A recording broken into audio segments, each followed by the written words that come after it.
সব বিশ্ববিদ্যালয় ও জেলার সমন্বয়কদের নিয়ে অনলাইন অফলাইন বৈঠক শেষে আজ সন্ধ্যায় নতুন কর্মসূচি দিয়েছে কোটা আন্দোলনকারীরা। এর আগে শুক্রবারও শাহবাগ মোড় বন্ধ করে সমাবেশ করেন তারা। দেশের বিভিন্ন স্থানে শিক্ষার্থীদের উপর হামলার প্রতিবাদে শিক্ষা প্রতিষ্ঠানে বিক্ষোভ সমাবেশও পালন করেন আন্দোলনকারীরা।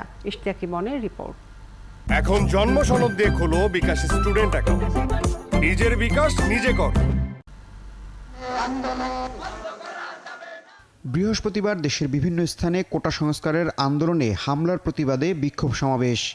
বিকেল 4টার পর ঢাকা বিশ্ববিদ্যালয়ের কেন্দ্রীয় লাইব্রেরির প্রাঙ্গণে শুরু হয় সমাবেশ।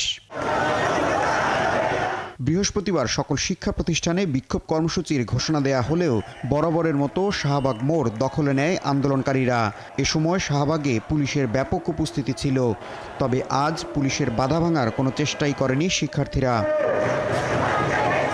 পরে শাহবাগে আয়োজিত সংক্ষিপ্ত সমাবেশে আন্দোলনকারী নেতারা বলেন, বিভিন্ন পক্ষ থেকে তাদের হামলার হুমকি দেয়া হচ্ছে। এসব করে তাদের আন্দোলন নিয়ন্ত্রণ করা যাবে না। যেই ছাত্র সংগঠন বা যারা আমাদের এইখানে আসার কথা, যারা আমাদের অধিকার নিয়ে কথা বলার কথা, আমার ভাইকে মারার জন্য, আমার বোনের উপর হামলা করার জন্য তারা বাইরে থেকে বাস এবং ট্রাক বোঝাই করে টোকাই ভাড়া করে নিয়েছে। যখনই এদেশের ছাত্র সমাজের ভাগ্য নিয়ে সিনেমানি খেলা হয়েছিল, এদেশের ছাত্র সমাজ সেটা দাঁত ভাঙা জবাব দিয়েছিল। শনিবার সড়ক বন্ধ করার মতো কোনো কর্মসূচি দেয়া হয়নি। এদিন সারা দেশের আন্দোলনকারীদের সাথে অনলাইনে বৈঠক করে সন্ধ্যায় নতুন কর্মসূচি ঘোষণা করা হবে। আগামীকাল আমাদের সকল বিশ্ববিদ্যালয় ও জেলায় জেলায় অনলাইন অফলাইন প্রতিনিধি বৈঠক হবে এবং বিকাল 6টায় আমরা আমাদের পরবর্তী কঠোর কর্মসূচি নিয়ে একটি প্রেস ব্রিফিং করব। বৃহস্পতিবার শাহবাগে সময় টিভির সাংবাদিকদের উপর হামলার ঘটনাকে বিচ্ছিন্ন উল্লেখ করে দায়ীদের গ্রেপ্তারের দাবি জানানো হয়।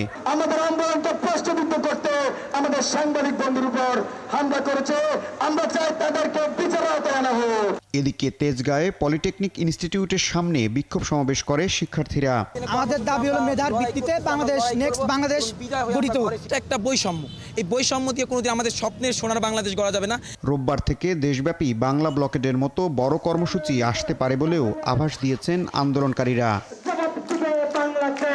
ইশতিয়াক ইমন, ৭১, ঢাকা।